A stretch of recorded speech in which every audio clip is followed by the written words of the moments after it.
ಸಹೋದರ ಸಹೋದರಿಯರೇ, ಇಂದಿನ ಭಾನುವಾರದ ಕಾರ್ಯಕ್ರಮಕ್ಕೆ ಕರ್ನಾಟಕ ಥಿಯಾಸಫಿಕಲ್ ಫೆಡರೇಷನ್ ವತಿಯಿಂದ ತಮಗೆಲ್ಲರಿಗೂ ಆದರವಾದ ಸ್ವಾಗತವನ್ನು ಕೋರ್ತಾ ಇದ್ದೇನೆ. ಮೊದಲ 3 ಬಾರಿ ಓಂಕಾರ, ನಂತರ ಪ್ರಾರ್ಥನೆಯೊಂದಿಗೆ ಇಂದಿನ ಕಾರ್ಯಕ್ರಮವನ್ನು ಪ್ರಾರಂಭಿಸೋಣ. ಓ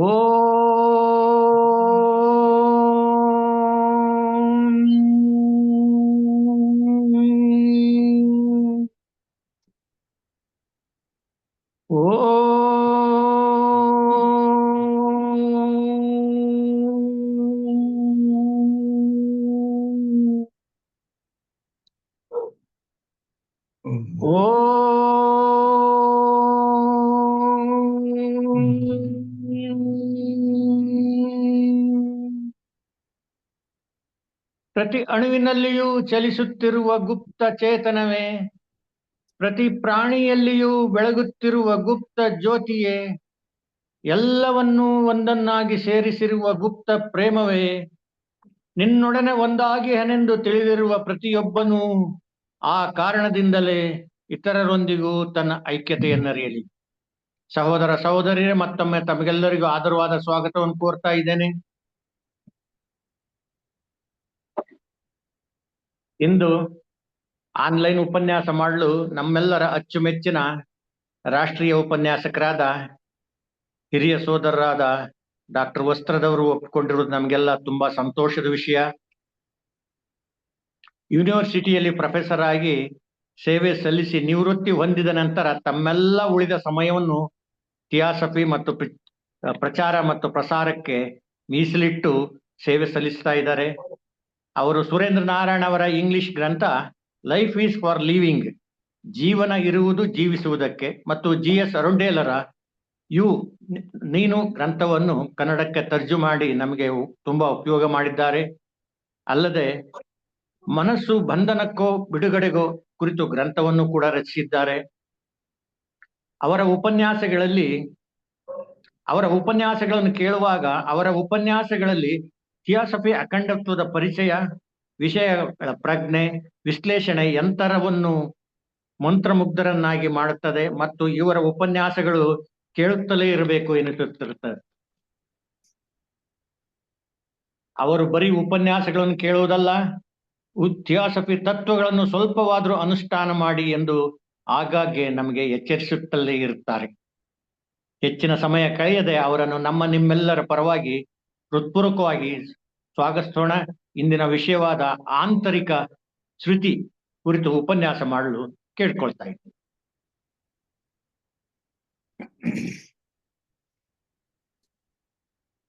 ಆತ್ಮೀಯ ಸಹೋದರ ಸಹೋದರಿಯರೇ, ಇಂದು ನಾವು ಮಾತನಾಡಲು ಬಯಸಿರುವ ವಿಷಯ ಆಂತರಿಕ ಶ್ರುತಿ. ಶ್ರುತಿ ಶಬ್ದದ ಅರ್ಥ ತಿಳಿದುಕೊಳ್ಳಬೇಕಾದ್ರೆ ಒಂದು ಸಂಗೀತ ಗೋಷ್ಠಿಯ ಉದಾಹರಣೆಯನ್ನು ತೆಗೆದುಕೊಳ್ಳೋಣ. ಗೋಷ್ಠಿಯಲ್ಲಿ ಹಾಡುವವನು ಇರ್ತಾನೆ, ಅದರ ಜೊತೆಗೆ ಅನೇಕ ವಾದ್ಯಗಳು, ಅಂದ್ರೆ ತಾನ್ಪುರ ಅಥವಾ ತಂಬೂರಿ ಅಂತ ಏನು ಹೇಳ್ತೀವಿ, ಮತ್ತು ಹಾರ್ಮೋನಿಯಂ, ವಯೋಲಿನ್, ತಬಲಾ, ಮೃದಂಗ, ಖಂಜರ ಇತ್ಯಾದಿ ಅನೇಕ ವಾದ್ಯಗಳು ಸಂಗೀತ ಗೋಷ್ಠಿಯಲ್ಲಿ ಇರ್ತವೆ. ಈ ಎಲ್ಲ ವಾದ್ಯಗಳ ಶ್ರುತಿಯು ಹಾಡುಗಾರನ ಧ್ವನಿಯ ಶ್ರುತಿಗೆ ಸರಿ ಹೊಂದಿದಾಗ ಮಾತ್ರ ಸಂಗೀತ ಪರಿಪೂರ್ಣತೆಯನ್ನು ಹೊಂದುತ್ತದೆ. ಯಾವುದೇ ಒಂದು ವಾದ್ಯ ಅಪಸ್ವರದಿಂದ ನುಡಿದರೆ ಅಲ್ಲಿ ಸಂಗೀತ ಆಭಾಸವೆನಿಸುತ್ತದೆ. ಅದೇ ರೀತಿ ಮನುಷ್ಯನ ಜೀವನವೂ ಸಹ ಶ್ರುತಿಬದ್ಧವಾಗಿದ್ದರೆ ಮಾತ್ರ ಅವನು ಪರಿಪೂರ್ಣದ ಎಡೆಗೆ ಸಾಗಲು ಸಾಧ್ಯ. ಅದಕ್ಕಾಗಿ ನಮ್ಮನ್ನು ನಾವು ಶ್ರುತಿಗೊಳಿಸಿಕೊಳ್ಳಬೇಕು. ಈ ಶ್ರುತಿ ಎನ್ನುವ ಶಬ್ದವು ಸಂಸ್ಕೃತದ ಶ್ರುಧಾತುವಿನಿಂದ ಉತ್ಪತ್ತಿಯಾಗಿದೆ. ಶ್ರುತಿ ಎಂದರೆ ಕೇಳುವುದು, ಆಲಿಸುವುದು ಎಂದರ್ಥ. ಈ ಆಲಿಸುವಿಕೆಯು ಬಾಹ್ಯವಾಗಿರಬಹುದು ಮತ್ತು ಆಂತರಿಕವಾಗಿರಬಹುದು. ಬಾಹ್ಯ ಶ್ರುತಿ ಎಂದರೆ ಲೌಕಿಕದಲ್ಲಿ ನಮ್ಮ ಎಲ್ಲ ರೀತಿಯ ವ್ಯವಹಾರಗಳಲ್ಲಿ, ನಮ್ಮ ಕ್ರಿಯೆಗಳಲ್ಲಿ ನಾವು ಕೇಳುವ ಧ್ವನಿಗಳು ಮತ್ತು ಅನುಭವಗಳು ಬಾಹ್ಯ ಶ್ರುತಿ ಅಂತ ಅನಿಸ್ಕೊಳ್ತವೆ. ಆಂತರಿಕ ಶ್ರುತಿ ಎಂದರೆ ನಮ್ಮ ಒಳಗಡೆ ಅಂತರಂಗದಲ್ಲಿ ಉಲಿಯಲ್ಪಡುವ ಅಂತರಾತ್ಮನ ವಾಣಿಯನ್ನು ಕೇಳುವುದು, ಅದು ಆಂತರಿಕ ಶ್ರುತಿ ಎನಿಸಿಕೊಳ್ಳುತ್ತದೆ. ಆಂತರಿಕ ಶ್ರುತಿಯು ಹೃದಯದ ಧ್ವನಿಯಾಗಿದ್ದರೆ ಬಾಹ್ಯ ಶ್ರುತಿಯು ಮನಸ್ಸಿನ ಧ್ವನಿಯಾಗಿರುತ್ತದೆ. ಸಾಮಾನ್ಯವಾಗಿ ನಾವು ಬಾಹ್ಯ ಪ್ರಪಂಚದ ಸದ್ದು ಗದ್ದಲಗಳಲ್ಲಿ ಜೀವಿಸಿರುವುದರಿಂದ ಯಾವುದನ್ನೂ ಸಮರ್ಪಕವಾಗಿ ಆಲಿಸಲು ಶಕ್ತರಾಗಿಲ್ಲ. ಅಂದ ಮೇಲೆ ಅಂತರಾತ್ಮನ ಪಿಸುಮಾತು ಆಲಿಸುವುದು ಅಷ್ಟು ಸುಲಭವೇ? ಬಾಹ್ಯ ಧ್ವನಿಯನ್ನೇ ಅಥವಾ ಶ್ರುತಿಯನ್ನೇ ಆಲಿಸಲು ಶಕ್ತರಿಲ್ಲದಾಗ ಅಂತರಾತ್ಮನ ಪಿಸುಮಾತನ್ನು ಆಲಿಸಲು ಅಷ್ಟು ಸುಲಭವ ಸಾಧ್ಯವೇ ನಮಗೆ? ಆದರೆ ಒಬ್ಬ ಸಾಧಕನಿಗೆ ಬಾಹ್ಯ ಶ್ರುತಿ ಮತ್ತು ಆಂತರಿಕ ಶ್ರುತಿ ಎರಡೂ ಬೇಕು. ಇವೆರಡರ ಸಮತೋಲನ ಸ್ಥಿತಿ ಸಾಧಕನಿಗೆ ತುಂಬಾ ಅವಶ್ಯಕ. ಸಾಧನಾ ಪಥದಲ್ಲಿ ಯಾವುದೇ ಒಳದಾರಿಗೆ ಅವಕಾಶವಿಲ್ಲ. There is no shortcut method in spiritual attainment. ಬಾಹ್ಯ ಶ್ರುತಿಯ ಸಮತೋಲನವು ಸಾಧನೆಯ ಮೂಲಕ, ಬಾಹ್ಯ ಶ್ರುತಿಯ ಸಮತೋಲನದ ಸಾಧನೆಯ ಮೂಲಕ ಆಂತರಿಕ ಶ್ರುತಿಯೆಡೆಗೆ ನಮಗೆ ಸಾಗಲು ಸಾಧ್ಯ. ಇದನ್ನೇ ಅನುಭವದಿಂದ ಅನುಭಾವದೆಡೆಗೆ ಪಯಣ ಅಂತ ಹೇಳೋದು. ಅಂದರೆ ಬಾಹ್ಯ ಮತ್ತು ಅಂತರಂಗದ ಸಮತ್ವ ಉಂಟಾದಾಗ ಮಾತ್ರ ಮಾರ್ಗ ನಮಗೆ ಸ್ಪಷ್ಟವಾಗುತ್ತದೆ ಸಾಧಕನಿಗೆ. ಇದಕ್ಕೆ ಬೇಕಾದುದು ಏನು ಅಂದ್ರೆ ಆಂತರಿಕ ಮತ್ತು ಬಾಹ್ಯ ಜೀವಿತಗಳ ಸ್ಪಷ್ಟ ಅರಿವು ಸಾಧಕನಿಗೆ ಇರಬೇಕು. ಥಿಯಾಸಫಿಯ ಬೋಧನೆಯ ಪ್ರಕಾರ ಇಡೀ ವಿಶ್ವದಲ್ಲಿರುವುದು ಒಂದೇ ಪ್ರಜ್ಞೆ. ಅದನ್ನೇ ನಾವು ವಿಶ್ವ ಪ್ರಜ್ಞೆ, ಯೂನಿವರ್ಸಲ್ ಕಾನ್ಶಿಯಸ್ನೆಸ್ ಅಂತ ಹೇಳ್ತೇವೆ. ಬದುಕಿನ ಒಳಮುಖವೇ ಪ್ರಜ್ಞೆ ಅಂತ ಜ್ಞಾನಿಗಳು ಹೇಳಿದರು. ಈ ಪ್ರಜ್ಞೆಯು ವಿಶ್ವದಲ್ಲಿ ಸ್ಫೋಟಗೊಂಡಾಗ ಜೀವನ ತೆರೆದುಕೊಳ್ಳುತ್ತದೆ. ಪ್ರಜ್ಞೆ ವಿಕಾಸಗೊಂಡಂತೆ ಜೀವನವೂ ಸಹ ವಿಕಾಸಗೊಳ್ಳುತ್ತಾ ಹೋಗುತ್ತದೆ. ಥಿಯಾಸಫಿಯ ಮೂಲ ತತ್ವಗಳಲ್ಲಿ ಪ್ರತಿಪಾದಿಸಿರುವುದೇನೆಂದರೆ ವಸ್ತು ಅಂದ್ರೆ ಮ್ಯಾಟರ್ ಅಂತ ನಾವೇನ್ ಹೇಳ್ತೀವಿ, ಚೈತನ್ಯ ಎನರ್ಜಿ ಮತ್ತು ಪ್ರಜ್ಞೆ ಕಾನ್ಶಿಯಸ್ನೆಸ್. ಮ್ಯಾಟರ್, ಎನರ್ಜಿ, ಕಾನ್ಶಿಯಸ್ನೆಸ್ ಅಂದ್ರೆ ವಸ್ತು, ಚೈತನ್ಯ ಮತ್ತು ಪ್ರಜ್ಞೆ. ಇವು ವಿಶ್ವ ಚೈತನ್ಯದ ಮೂರು ಮುಖಗಳು. ಜೀವವಿಲ್ಲದ ವಸ್ತು ಮತ್ತು ಪ್ರಜ್ಞಾರಹಿತವಾದ ಚೈತನ್ಯವನ್ನು ಊಹಿಸಿಕೊಳ್ಳುವುದು ಕೂಡ ಕಷ್ಟ. ಪ್ರತಿಯೊಂದು ಪರಮಾಣುವಿನಲ್ಲಿಯೂ ಪ್ರಜ್ಞೆ ನೆಲೆಸಿದೆ. ಇದನ್ನೇ ಡಾಕ್ಟರ್ ಅನ್ನಿ ಬೆಸೆಂಟ್ ರವರು ಈಗ ನಾವು ಮಾಡಿದ ಪ್ರಾರ್ಥನೆಯ ಮೂಲಕ ಹೇಳ್ತಾ ಇದ್ದಾರೆ. ಪ್ರತಿ ಅಣುವಿನಲ್ಲಿಯೂ ಚಲಿಸುತ್ತಿರುವ ಗುಪ್ತ ಚೇತನವೇ, ಪ್ರತಿ ಅಣುವೂ ಕೂಡ ಗುಪ್ತ ಚೇತನದಿಂದ ಕೂಡಿದೆ. ಪ್ರತಿ ಪ್ರಾಣಿಯಲ್ಲಿಯೂ ಬೆಳಗುತ್ತಿರುವ ಗುಪ್ತ ಜ್ಯೋತಿಯೇ, ಎಲ್ಲವನ್ನೂ ಒಂದನ್ನಾಗಿ ಸೇರಿಸಿರುವ ಗುಪ್ತ ಪ್ರೇಮವೇ, ನಿನ್ನೊಡನೆ ಒಂದಾಗಿಹನೆಂದು ತಿಳಿದಿರುವ ಪ್ರತಿಯೊಬ್ಬನು ಇತರರೊಂದಿಗೂ ತನ್ನ ಐಕ್ಯತೆಯನ್ನು ಅರಿಯಲಿ ಎಂದು ಹೇಳಿರುವುದು ಅನ್ನಿ ಬೆಸೆಂಟ್ ರವರು. ಅಂದ್ರೆ ಇಡೀ ವಿಶ್ವವೇ ಈ ಪ್ರಜ್ಞೆ ಮತ್ತು ಚೈತನ್ಯದಿಂದ ತುಂಬಿ ತುಳುಕ್ತಾ ಇದೆ. ಥಿಯಾಸಫಿ ಹೇಳುವಂತೆ ಮನುಷ್ಯ ಎಂದರೆ ಆತ್ಮ. ಅವನು ವಿಶ್ವ ಚೈತನ್ಯದ ಪುರುಷಾತ್ಮನ ಒಂದು ಅಂಶ, ಈಶ್ವರನ ಜ್ವಾಲೆಯ ಒಂದು ಕಿಡಿ. ಇದನ್ನೇ ನಾವು ಮಾನಡ್ ಅಥವಾ ಪ್ರಜ್ಞಾನಾಂಶು ಎಂದು ಕರೆಯುತ್ತೇವೆ. ಅವನು ಯಾವಾಗಲೂ ಅನುಪಾದಕ ಲೋಕದಲ್ಲಿ ಇರುತ್ತಾನೆ. ಆತ್ಮನು ವಿಕಾಸದ ಪ್ರಕ್ರಿಯೆಯಲ್ಲಿ ತನ್ನ ಲೋಕದಿಂದ ಕೆಳಗಿಳಿದು ಕೆಳಗಿನ ಪ್ರತಿಯೊಂದು ಲೋಕಗಳ ಅಂದರೆ ಆತ್ಮಲೋಕ, ಬುದ್ಧಿಲೋಕ ಮತ್ತು ಅರೂಪ ಮನೋಲೋಕ, ರೂಪ ಮನೋಲೋಕ, ಕಾಮಲೋಕ, ಸ್ಥೂಲ ಲೋಕಗಳ ತತ್ವಗಳಿಂದ ದೇಹವನ್ನು ಕಟ್ಟಿಕೊಂಡು ಆಯಾ ಲೋಕಗಳ ಅನುಭವಗಳನ್ನು ಹೊಂದುತ್ತಾರೆ. ಪ್ರತಿಯೊಂದು ಲೋಕವು 7 ಉಪಲೋಕಗಳನ್ನು ಹೊಂದಿದ್ದು ಪ್ರತಿಯೊಂದು ಉಪಲೋಕಗಳ ಅಣುಗಳು ಸ್ಥೂಲದಿಂದ ಸೂಕ್ಷ್ಮತೆಯೆಡೆಗೆ ಸಾಗುತ್ತವೆ.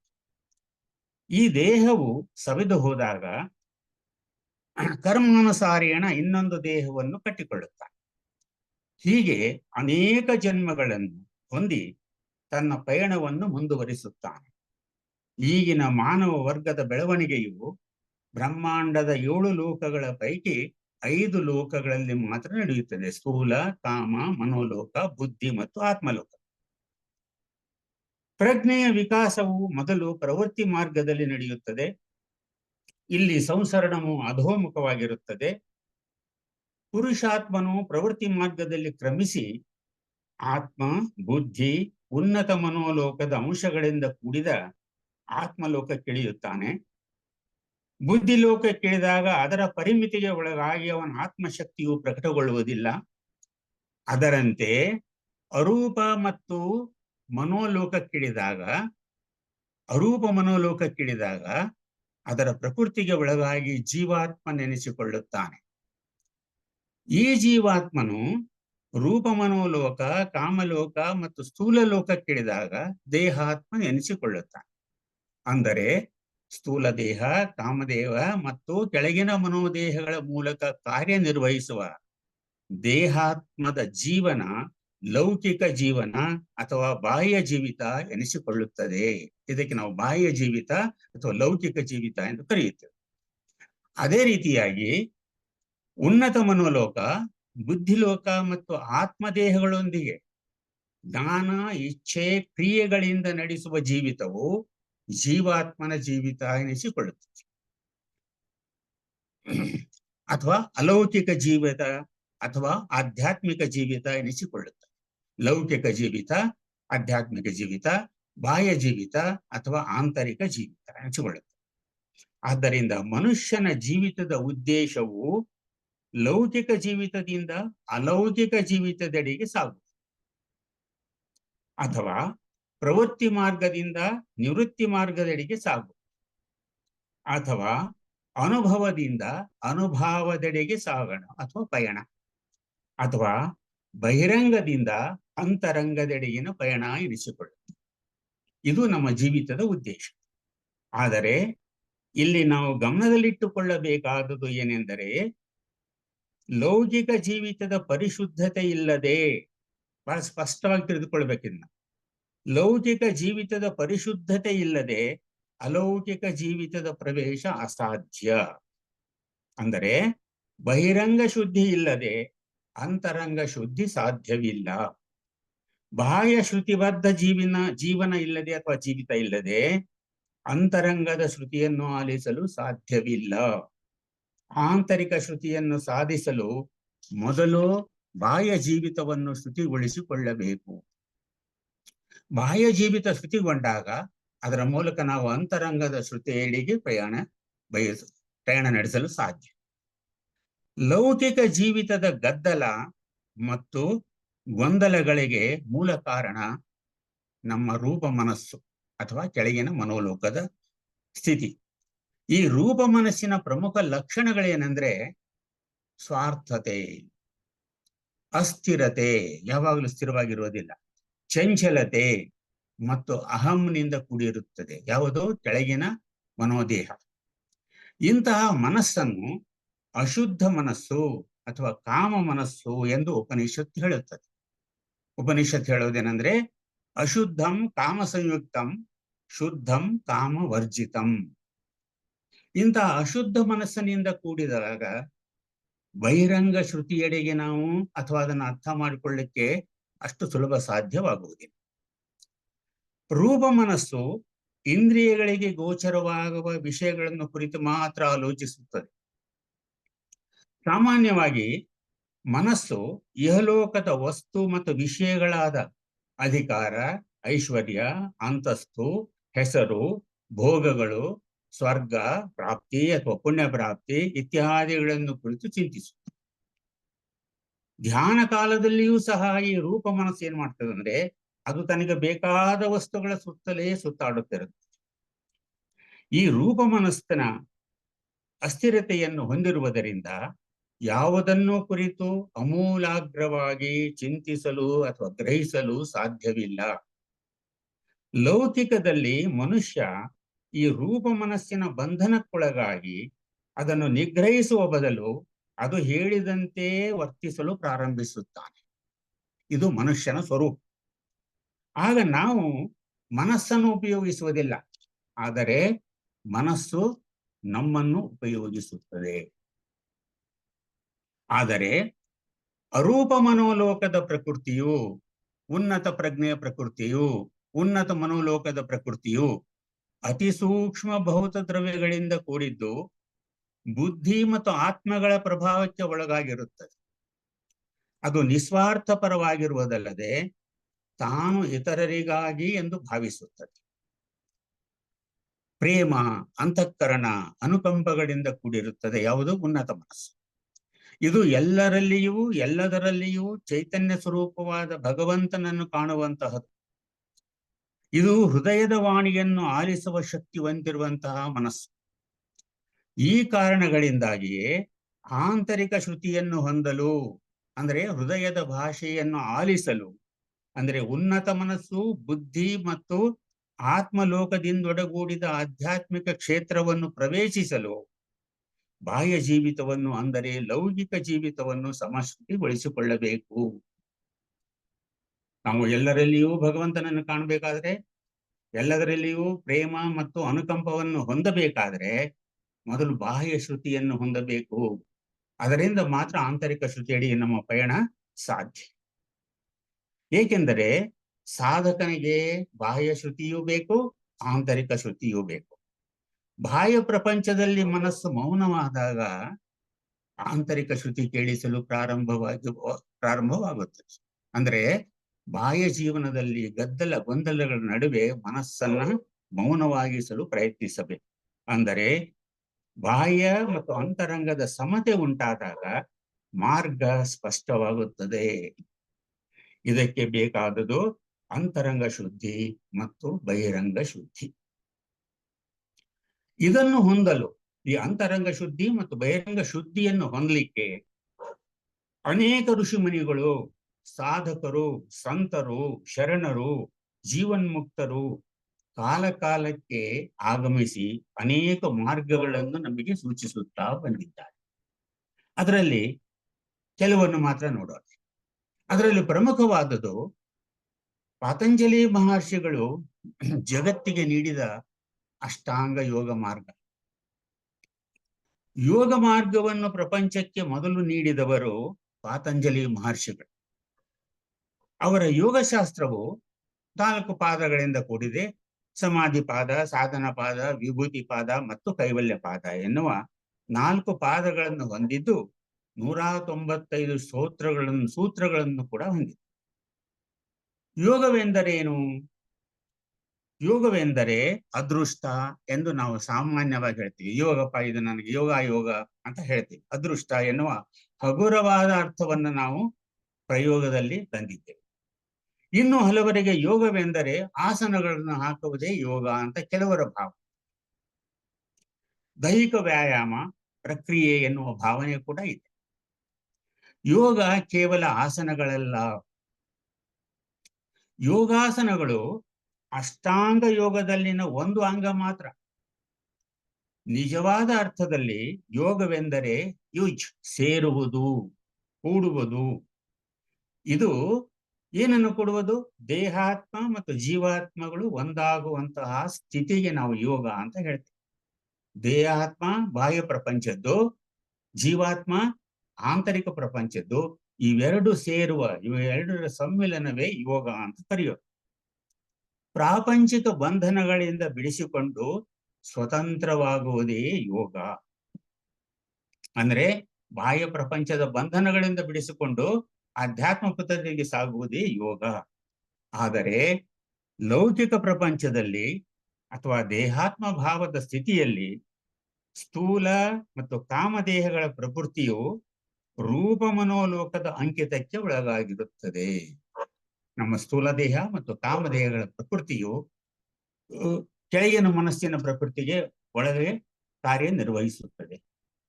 ಮನಸ್ಸು ಎನ್ನುವುದು ಕಣ್ಣಿಗೆ ಕಾಣಿಸುವುದಿಲ್ಲ, ಕೈಗೆ ಸಿಕ್ಕುವುದಿಲ್ಲ ಮತ್ತು ಎಲ್ಲಿದೆ ಎಂದರೆ ಹೇಳಲಿಕ್ಕಾಗುವುದಿಲ್ಲ. ಅಲ್ಲದೆ ಇದು ತ್ರಿಗುಣಗಳಿಂದ, ಅಂದರೆ ಸತ್ವ, ರಜ ಮತ್ತು ತಮಸ್ಸುಗಳಿಂದ ಕೂಡಿರುತ್ತದೆ ಈ ಮನಸ್ಸು. ಪತಂಜಲಿಯವರ ಯೋಗಶಾಸ್ತ್ರದ ಪ್ರಕಾರ ಮನಸ್ಸಿಗೆ 5 ಅಂತಸ್ತುಗಳಿವೆ. ಅದನ್ನು ಸಂಕ್ಷಿಪ್ತವಾಗಿ ನೋಡೋಣ. ಮೊದಲನೇದು ಕ್ಷಿಪ್ತ, ಚಂಚಲವಾದ ಮನಸ್ಸು. ಇದು ಸ್ಥೂಲ ಲೋಕದ ಚಟುವಟಿಕೆಗಳನ್ನು ಸೂಚಿಸುತ್ತದೆ. ಸ್ಥೂಲ ಲೋಕದಲ್ಲಿರುವ ನಮ್ಮ ಕೆಳಗಿನ ಮನಸ್ಸು ಬಹಳ ಚಂಚಲವಾದದ್ದು ಮತ್ತು ಇದು ರಜೋಗುಣದಿಂದ ಕೂಡಿರುತ್ತದೆ. ಎರಡನೇದು ಮೂಢ. ಇದು ಪ್ರಾಯಸ್ಥನ ಸ್ವಭಾವ, ಅಂದರೆ ಉದ್ವೇಗಗಳಿಗೆ, ರಾಗ ಭಾವಗಳಿಗೆ ಒಳಗಾಗಿರುವಂತಹ ಸ್ಥಿತಿ. ಯಾವುದು? ಮೂಢ, ಎರಡನೇ ಹಂತ. ಇದು ತಮೋಗುಣದಿಂದ ಕೂಡಿರುತ್ತದೆ. ಮೂರನೇ ಹಂತ ಮನಸ್ಸಿಂದು ಅಂದ್ರೆ ವಿಕ್ಷಿಪ್ತ. ಅಂದ್ರೆ ಈ ಮನಸ್ಸು ಒಂದು ಗೊತ್ತಾದ ಗುರಿಯೆಡೆಗೆ ಸಾಧನೆ ಮಾಡುವ ಗುಣವನ್ನು ಹೊಂದಿರುವಂಥದ್ದು. ಇದು ಪ್ರೇಮ, ಮಹತ್ವಾಕಾಂಕ್ಷೆ ಮತ್ತು ಅನುಕಂಪದಿಂದ ಕೂಡಿರುತ್ತದೆ. ಇದು ಸತ್ವ, ರಜೋ, ತಮೋ ಗುಣಗಳಿಂದ ಆವೃತ್ತವಾಗಿರುತ್ತದೆ, ಎಲ್ಲದರ ಸಮ್ಮಿಲನ. ನಾಲ್ಕನೇ ಹಂತ ಏಕಾಗ್ರತೆ. ಏಕಾಗ್ರತೆ ಮತ್ತು ಆತ್ಮ ಸಂಯಮ ಹೊಂದಿರುವಂತಹದು ಬುದ್ಧಿಲೋಕದ ಪ್ರಜ್ಞೆಗೆ ಒಳಗಾಗಿರುವಂತಹ ಮನಸ್ಸು. ಇದು ಯಾವಾಗಲೂ ಸತ್ವಗುಣದಿಂದ ಕೂಡಿರುತ್ತದೆ. ಕೊನೆಯದು ನಿರುದ್ಧ ಅಥವಾ ಸಮಾಧಿ ಸ್ಥಿತಿ ಅಂತ ಹೇಳ್ತೀವಿ ನಾವು ಇದಕ್ಕೆ. ಷಟ್ ಸಂಪತ್ತಿ ಹೊಂದಿರುವ ಸ್ಥಿತಿ. ಅಶಾಶ್ವತವನ್ನು ತ್ಯಜಿಸಿ ಶಾಶ್ವತದೆಡೆಗೆ ಪಯಣ. ಇದು ದೇಹಾತ್ಮ ಜೀವಾತ್ಮಗಳ ಸಮ್ಮಿಲನ. ಇಲ್ಲಿ ಮೂರು ಗುಣಗಳು ತಟಸ್ಥವಾಗಿರುತ್ತವೆ. ರಜೋಗುಣ, ತಮೋಗುಣ ಮತ್ತು ಸಾತ್ವಿಕ ಗುಣಗಳು ತಟಸ್ಥವಾಗಿರುವಂತಹ ಸ್ಥಿತಿ. ಇದು ಸಮಾಧಿ ಸ್ಥಿತಿ. ಅಲ್ಲಿ ಮನಸ್ಸು ಸಂಪೂರ್ಣವಾಗಿ ಮೌನವಾಗಿರುತ್ತದೆ.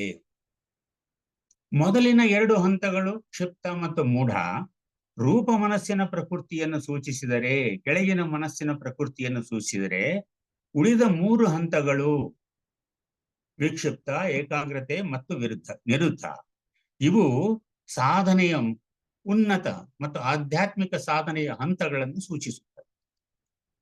ಇದನ್ನೇ ಚಿತ್ತವೃತ್ತಿ ನಿರೋಧದಿಂದ ಸಾಧಕನು ಲೌಕಿಕ ಸ್ಥಿತಿಯಿಂದ ಆಂತರಿಕ ಶ್ರುತಿಯೆಡೆಗೆ ತಲುಪಲು ಸಾಧ್ಯ ಎನ್ನುವುದನ್ನು ಪಾತಂಜಲಿಯವರು ಸೂಕ್ಷ್ಮವಾಗಿ ಸೂಚಿಸಿದ್ದಾರೆ. ಅಂದ್ರೆ ಚಿತ್ತವೃತ್ತಿ ನಿರೋಧ, ಕೆಳಗಿನ ಮನಸ್ಸಿನ ಸಂಪೂರ್ಣ ನಿಯಂತ್ರಣದಿಂದ ಮಾತ್ರ ಸಾಧಕನು ಲೌಕಿಕ ಪರಿಸರದಿಂದ ಅಲೌಕಿಕದೆಡೆಗೆ ಅಥವಾ ಆಂತರಿಕ ಶ್ರುತಿಯೆಡೆಗೆ ತಲುಪಲು ಸಾಧ್ಯ ಅನ್ನುವುದನ್ನು ಪಾತಂಜಲಿಯವರು ಸ್ಪಷ್ಟವಾಗಿ ಮನಸ್ಸಿನ ಮೂಲಕ ಹೇಳ್ತಾರೆ. ಈ ಆಂತರಿಕ ಶ್ರುತಿಯೆಡೆಗೆ ಸಾಗುವ ಸಾಧಕನಿಗೆ ಅನೇಕ ಅಡ್ಡಿಗಳು ಉಂಟಾಗುತ್ತವೆ. ಅವರು ಅದನ್ನು ಹೇಳ್ತಾರೆ. ಅನೇಕ ಅಡ್ಡಿಗಳನ್ನು ಅವನು ಎದುರಿಸಬೇಕಾಗ್ತದೆ. ಅವುಗಳಲ್ಲಿ ಪ್ರಮುಖವಾಗಿ ಇದು ಕೆಳ ಮನಸ್ಸಿನ ಕೆಲಸನೇ. ಇದು ಸ್ಥೂಲ ದೇಹಕ್ಕೆ ವ್ಯಾಧಿ ಆಗ್ಬೋದು ಅಥವಾ ರೋಗಗ್ರಸ್ತವಾಗ್ಬೋದು. ಆವಾಗ ಅವನು ಈ ಒಂದು ಸಾಧನೆ ಮಾಡಲಿಕ್ಕೆ ಸಾಧ್ಯವಾಗೋದಿಲ್ಲ. ಎರಡನೇದು ಅಕರ್ಮಣತ್ವ. ಅಂದ್ರೆ ಸಾಧನೆ ಮಾಡಬೇಕು ಅಂತ ಪ್ರವೇಶ ಮಾಡಬೇಕಾದ್ರೆ ಮನಸ್ಸು ಹಿಂದಕ್ಕೆ ಎಳೆಯುತ್ತಾ ಇದೆ, ಮನಸ್ಸು ಹಿಂಜರಿಯುವಿಕೆ ಸ್ವಭಾವ. ಮೂರನೆಯದು ಸಂಶಯ. ಇದು ಮಾಡಿದ್ರೆ ಒಳ್ಳೇದಾಗ್ತದೋ ಅಥವಾ ಕೆಟ್ಟದಾಗ್ತದೋ, ಇದು ಬೇಕೋ ಬೇಡವೋ, ಯಾವಾಗಲೂ ಈ ಕೆಳ ಮನಸ್ಸು ಸಂಶಯದಿಂದ ಕೂಡಿರುತ್ತದೆ. ನಾಲ್ಕನೇದು ಪ್ರಮಾದ. ಇದು ಸರಿಯೋ ತಪ್ಪೋ, ಇದು ಸುಳ್ಳೋ ಅಥವಾ ಸತ್ಯವೋ ಅನ್ನೋ ಒಂದು ಪ್ರಶ್ನೆ ಅವನಲ್ಲಿ ಹುಟ್ಟುತ್ತದೆ.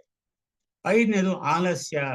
ದೇಹ ಅದಕ್ಕೆ ತನ್ನ ಪರಿಮಿತಿಗೆ ಒಳಗಾಗಿ ಅದಕ್ಕೆ ಅವಕಾಶ ಕೊಡುವುದಿಲ್ಲ. ಇದು ಒಂಥರ ಆಲಸ್ಯ. ಆರನೇದು ಅವಿರತಿ. ಅಂದ್ರೆ ವಿಷಯಾಭಿಲಾಷ, ವಿಷಯಗಳ ಕಡೆಗೆ ಮನಸ್ಸು ಎಳಿತಾ ಇರ್ತದೆ.